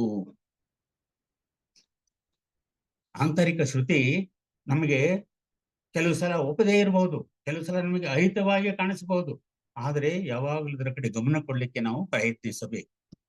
ನಾಲ್ಕನೇದು, ಅಂತರಂಗದ ಶ್ರುತಿಯ ಮೇಲೆ ಗಾಢವಾದ ನಂಬಿಕೆ ಇರಬೇಕು. ಅದು ಯಾವಾಗಲೂ ಸತ್ಯ ದರ್ಶನವನ್ನು ಕೊಡುತ್ತದೆ ಎನ್ನುವ ನಂಬಿಕೆ ನಮ್ಮ ಹತ್ರ ಇರಬೇಕು. ಕೊನೆಯದಾಗಿ, ಸಂಪೂರ್ಣ ಸ್ಪಷ್ಟತೆ ಹೊಂದುವವರೆಗೆ ದೊರಕುವವರೆಗೆ ಅಂತರಂಗದೆಡೆಗೆ ತೀವ್ರ ಗಮನ ಹರಿಸಬೇಕು. ಅಂತರಂಗ ವಾಣಿಯಡಿಗೆ ಯಾವಾಗಲೂ ಕೇಳುವಂತ ಒಂದು ಸ್ವಭಾವವನ್ನು ನಾವು ಬೆಳೆಸ್ಕೊಳ್ಬೇಕು. ಆಗ ಮಾತ್ರ ನಾವು ಆಧ್ಯಾತ್ಮ ಪ್ರಪಂಚದಲ್ಲಿ ಯಶಸ್ಸನ್ನು ಸಾಧಿಸಲಿಕ್ಕೆ ಸಾಧ್ಯ ಅನ್ನೋದು ಸ್ಪಷ್ಟವಾಗಿದೆ. ಈ ಎಲ್ಲ ಸಲಹೆಗಳು ಏನು ನೋಡಿದ್ವಿ ನಾವು, ಪತಂಜಲಿಯವರ ಯೋಗ, ಅಷ್ಟಾಂಗ ಯೋಗ ಮಾರ್ಗ, ಅಥವಾ ಈ ವಾಯ್ಸ್ ಆಫ್ ದಿ ಸೈಲೆನ್ಸ್ ಮೌನವಾಣಿಯಲ್ಲಿ ತೋರಿಸಿದಂತಹ ಪ್ರಜ್ಞಾಪಾರಮಿತಗಳು, ಶರಣರು ಹೇಳಿದ್ದು, ಇವೆಲ್ಲವನ್ನು ನಾವು ಸೂಕ್ಷ್ಮವಾಗಿ ಗಮನಿಸ್ತಾ ಬಂದಾಗ, H.P. ಬ್ಲಾವಟ್ಸ್ಕಿ ಅವರು ಹೇಳಿದ್ದು, ಇವೆಲ್ಲವನ್ನು ನಾವು ಗಮನಿಸ್ತಾ ಬಂದಾಗ ಬಹಿರಂಗ ಶ್ರುತಿಯಿಂದ ಅಂತರಂಗದ ಶ್ರುತಿಗೆ ನಮ್ಮನ್ನು ಇವೆಲ್ಲವೂ ಕೊಂಡೊಯ್ಯುತ್ತವೆ. ಯಾವ ನೇರವಾದ ನೀನು ಡೈರೆಕ್ಟ್ ಆಗಿ ಅಥವಾ ನೇರವಾಗಿ ಅಂತರಂಗ ಪ್ರವೇಶ ಸಾಧ್ಯವಿಲ್ಲ ಎನ್ನುವುದನ್ನು ಬಹಳ ಸ್ಪಷ್ಟಪಡಿಸ್ತಾ ಇದೆ. ಇವೆರಡರ ಸಮತ್ವದಿಂದಲೇ, ಅಂದ್ರೆ ಅಂತರಂಗ ಮತ್ತು ಬಹಿರಂಗದ ಸಮತ್ವದಿಂದಲೇ ಮಾತ್ರ ಆತ್ಮನ ಶ್ರುತಿ ನಮಗೆ ಕೇಳಲು ಪ್ರಾರಂಭವಾಗುತ್ತದೆ ಎನ್ನುವುದನ್ನು ಬಹಳ ಸ್ಪಷ್ಟವಾಗಿ ಹೇಳಿ, ಆತ್ಮನ ಶ್ರುತಿಗೆ ಪರಮಾತ್ಮನ ಶ್ರುತಿ ಸೇರಿದಾಗ, ಅಂತರಾತ್ಮನ ಶ್ರುತಿಗೆ ದೇಹಾತ್ಮದ ಶ್ರುತಿಗೆ ಆಂತರಿಕ ಶ್ರುತಿ ಸೇರಬೇಕು. ಅಂತರಾತ್ಮನ ಶ್ರುತಿಗೆ ಪರಮಾತ್ಮನ ಶ್ರುತಿ ಸೇರಿದಾಗ ಇಡೀ ವಿಶ್ವವೇ ಓಂ ಶ್ರುತಿಯಲ್ಲಿ ಸೇರುತ್ತದೆ. ಇಡೀ ವಿಶ್ವವೇ ಒಂದು ಶ್ರುತಿಯಲ್ಲಿ ಇರುತ್ತದೆ. ವಿಶ್ವ ಪ್ರಜ್ಞೆ ಒಂದೇ ಆಗಿ ಕಾಣಿಸಲು ಪ್ರಾರಂಭವಾಗುತ್ತದೆ. ಇದನ್ನೇ ದ.ರಾ ಬೇಂದ್ರೆಯವರು ಬಹಳ ಒಂದು ತಮ್ಮ ಕವನ 4 ತಂತಿಗಳಲ್ಲಿ ಇರುವಂತ ಕವನದಲ್ಲಿ ಎಷ್ಟು ಸ್ಪಷ್ಟವಾಗಿ ಹೇಳ್ತಾರೆ ಅಂದ್ರೆ, ಆ ಕವನ ಹೇಳ್ತಾ ಇದ್ದು 4 ನಾನು, ನೀನು, ಆನು, ತಾನು, ತನನನ, 4 ತಂತಿ. ಯಾವ ತಂತಿಗಳವು? ನಾನು, ನೀನು, ಆನು ಮತ್ತು ತಾನು. ಇವು 4 ತಂತಿಗಳು. ಇವ್ಯಾವ ತಂತಿಗಳು? ನಾನು ಅನ್ನೋದು ಅಂತರಂಗ, ನೀನು ಅನ್ನುವುದು ಬಹಿರಂಗ. ನಾನು ಅನ್ನುವುದು ಅಂತರಂಗ, ನೀನು ಎನ್ನುವುದು ಸೃಷ್ಟಿ ಬಹಿರಂಗ. ಆನು ಎನ್ನುವುದು ಪುರುಷಾತ್ಮ, ತಾನು ಎನ್ನುವುದು ಪರಮಾತ್ಮ. ಅಂತರಂಗ ಬಹಿರಂಗ, ದೇಹಾತ್ಮ ಮತ್ತು ಜೀವಾತ್ಮ ಇವೆರಡು ಸೇರ್ಕೊಂಡು ಪುರುಷಾತ್ಮನೊಂದಿಗೆ ಸಮ್ಮಿಳಿತವಾಗಿ ಪರಮಾತ್ಮನೆಡೆಗೆ ಸೇರಿದಾಗ ಎಲ್ಲವೂ ಒಂದೇ ಶ್ರುತಿಯಲ್ಲಿ ಇರಲಿಕ್ಕೆ ಸಾಧ್ಯ. ಇದು ಬೇಂದ್ರೆಯವರು ತೋರಿಸಿದ ಮಾತು. ಎಲ್ಲಿಯೂ ಕೂಡ ನೀವು ಅಬ್ಸರ್ವ್ ಮಾಡಿದ್ರೆ ನೇರವಾಗಿ ಕೇವಲ ಅಂತರಂಗ ಶ್ರುತಿ ಹೋಗ್ಲಿಕ್ಕೆ ಸಾಧ್ಯ ಇಲ್ಲ. ಬಹಿರಂಗ ಶಿಷ್ಯತ್ವ ಬಹಳ ಮುಖ್ಯ. ಇದಕ್ಕೆ ಯಾವುದೇ ರಹದಾರಿ ಇಲ್ಲ. ಯಾವುದಕ್ಕೆ? ಆಧ್ಯಾತ್ಮ ಪ್ರಪಂಚಕ್ಕೆ. There is no shortcut method. ಇನ್ನೊಂದು ವಿಷಯ ನಾವು ಇಲ್ಲಿ ಬಹಳ ಪ್ರಮುಖವಾಗಿ ಗಮನದಲ್ಲಿ ಇಟ್ಕೊಳ್ಬೇಕು. ಆಧ್ಯಾತ್ಮ ಜೀವನದಲ್ಲಿ ನಾವು ಇಷ್ಟು ದಿವಸಗಳವರೆಗೆ ಎಷ್ಟೋ ವಿಷಯಗಳನ್ನ ಸಂಗ್ರಹಿಸ್ತಾ ಬಂದಿದ್ದೇವೆ. ಸಾವಿರಾರು ವರ್ಷಗಳಿಂದ ಅನೇಕ ಋಷಿಗಳು, ಸಂತರು, ಶರಣರು ಕಾಲಕ್ಕೆ ಬಂದು ಆಧ್ಯಾತ್ಮ ಬೋಧನೆಯನ್ನು ಮಾಡಿ ಹೋಗಿದ್ದಾರೆ. ಯಾವುದರ ಬಗ್ಗೆ? ಬಹಿರಂಗ ಶುಚಿತ್ವ ಮತ್ತು ಅಂತರಂಗದ ಶುಚಿತ್ವ, ಬಹಿರಂಗ ಶ್ರುತಿ ಮತ್ತು ಅಂತರಂಗದ ಶ್ರುತಿಯ ಬಗ್ಗೆ ಹೇಳ್ತಾ ಬಂದಿದ್ದಾರೆ. ವೇದಗಳು, ಉಪನಿಷತ್ತುಗಳು, ಬುದ್ಧ, ಅನೇಕ ಶರಣರು, ಪತಂಜಲಿಗಳು, ಮಹರ್ಷಿಗಳು ಎಲ್ಲರೂ ಇದನ್ನೇ ಹೇಳ್ತಾ ಬಂದಿದ್ದಾರೆ. ಸಾವಿರ ವರ್ಷಗಳಿಂದ ಇದನ್ನೆಲ್ಲ ಸಂಗ್ರಹಿಸ್ತಾ ಬಂದಿದ್ದೇವೆ ನಾವು. ಅದಕ್ಕೆ ಇತ್ತೀಚೆಗೆ ಸಿದ್ದೇಶ್ವರ ಶ್ರೀಗಳು ಒಂದು ಮಾತು ಹೇಳ್ತಾರೆ, ಬಹಳ ಸುಂದರವಾದ ಮಾತು ಹೇಳ್ತಾರೆ. ಅದನ್ನು ನಾವು ಯಾವಾಗಲೂ ಗಮನದಲ್ಲಿ ಇಟ್ಕೊಳ್ಬೇಕು. ಅವ್ರು ಹೇಳಿದ್ದೇನಂದ್ರೆ, ಮಹಾಜ್ಞಾನಿ ಸಿದ್ದೇಶ್ವರ ಸ್ವಾಮಿಗಳು, ಹೇಳುವುದೆಲ್ಲ ಆಗಲೇ ಹೇಳಿಯಾಗಿದೆ. ಏನೇನು ಹೇಳಬೇಕು ಮನುಷ್ಯನಿಗೆ ಅದೆಲ್ಲ ಈಗಾಗಲೇ ಹೇಳಿಯಾಗಿದೆ. ಸಾವಿರ ವರ್ಷಗಳಿಂದ ಹೇಳಿಯಾಗಿಬಿಟ್ಟಿದೆ. ಹೇಳುವುದಕ್ಕೆ ಇನ್ನು ಏನೂ ಉಳಿದಿಲ್ಲ. ಮತ್ತೆ ಅದನ್ನೇ ಹೇಳಬೇಕು ಹೊರತು ಅದಕ್ಕಿಂತ ಹೆಚ್ಚಿಗೆ ಏನು ಹೇಳಲಿಕ್ಕೆ ಉಳಿದೇ ಇಲ್ಲ ನಮ್ಮ ಹತ್ರ. ಹೇಳುವುದೆಲ್ಲ ಹೇಳಿಯಾಗಿದೆ, ಹೇಳುವುದಕ್ಕೆ ಏನೂ ಉಳಿದಿಲ್ಲ. ಈಗ ಬಾಕಿ ಇರುವುದು ಕೇವಲ ನಡೆಯುವುದೊಂದು ಮಾತ್ರ. ಅದು ಒಂದೇ ಬಾಕಿ ಇರೋದು. ಆಚರಣೆನೇ ಇಲ್ಲ. ಎಲ್ಲವೂ ಗೊತ್ತಿದೆ, ಎಲ್ಲವನ್ನೂ ಹೇಳಲ್ಪಟ್ಟಿದೆ, ಆದರೆ ನಡತೆಯಲ್ಲಿ ಅದು ಇಲ್ಲ, ಅನುಷ್ಠಾನದಲ್ಲಿ ಅದು ಇಲ್ಲ ಅನ್ನೋದನ್ನ ಅವ್ರು ಈಗ ಬೇಕಾಗಿರುವುದೇನು ಅಂತ ಹೇಳ್ತಾರೆ ಅವರಂದ್ರೆ ಅನುಷ್ಠಾನ. ಯಾವುದು? ಲೌಕಿಕ ಜೀವನದಲ್ಲಿ ಅನುಷ್ಠಾನ, ಅದರ ಮೂಲಕ ಅಂತರಂಗದ ಅನುಷ್ಠಾನ ಸಾಧ್ಯ ಅನ್ನೋದನ್ನ ಅವರು ಸ್ಪಷ್ಟವಾಗಿ ಹೇಳ್ತಾರೆ. ಅದಕ್ಕೆ ಒಬ್ಬ ಮಹನೀಯರು ಇನ್ನೊಂದು ಹೇಳ್ತಾರೆ, ನಾವೇನಿಷ್ಟು ಜ್ಞಾನವೆಲ್ಲವನ್ನು ಸಂಗ್ರಹಿಸಿಬಿಟ್ಟಿದ್ದೇವೆ, ಈ ಜ್ಞಾನ ಎಷ್ಟು ಇದಿದೆ ಅಂದ್ರೆ, ಎಷ್ಟು ಮಟ್ಟಿಗೆ ತಾತ್ವಿಕ ಜ್ಞಾನ ಏನು ನಾವೇನು ಪುಸ್ತಕಗಳಿಂದ, ಗ್ರಂಥಗಳಿಂದ, ಭಾಷಣಗಳಿಂದ, ಪ್ರವಚನಗಳಿಂದ ಏನು ಸಂಗ್ರಹಿಸಿಬಿಟ್ಟಿದ್ದೇವೆ, ಇದು ಸಾಧಕನಿಗೆ ಉಪಯೋಗವಾಗುವುದು ಕೇವಲ 2%. ಇದು ಕೇವಲ 2%. ಅಂದರೆ ಅನುಷ್ಠಾನಕ್ಕೆ ಅಳವಡಿಸಿದಾಗ ಅದರ ಪ್ರಯೋಜನ ಸಾಧಕನಿಗೆ ಆಗುವುದು 98%. ಅನುಷ್ಠಾನ ಮಾಡದೇ ಇದ್ದಾಗ, ನುಡಿದಂತೆ ನಡೆಯದೇ ಇದ್ದಾಗ ನಮಗೆ ಪ್ರಯೋಜನವಾಗುವುದು ಕೇವಲ 2%.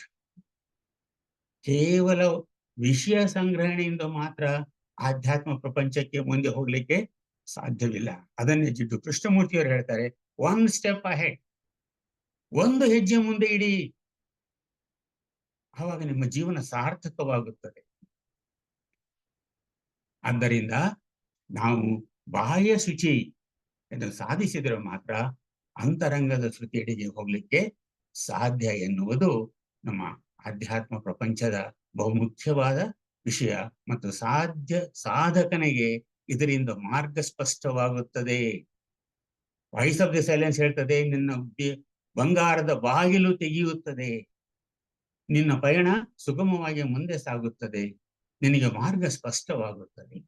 ಅದಕ್ಕೆ ಮೊದಲು ಬೇಕಾದದ್ದು ಬಾಹ್ಯ ಶುಚಿತ್ವ, ಬಾಹ್ಯ ಶ್ರುತಿ. ಲೌಕಿಕ ಜೀವನ ಶುದ್ಧವಾಗಿದ್ದರೆ ಆಧ್ಯಾತ್ಮ ಜೀವನ ತನ್ನಷ್ಟಕ್ಕೆ ತಾನೇ ತೆರೆದುಕೊಳ್ಳುತ್ತದೆ ಎನ್ನುವುದು ಇಂದಿನ ಈ ಪ್ರವಚನದ ಮೂಲ ಉದ್ದೇಶ. ನಮಸ್ಕಾರ.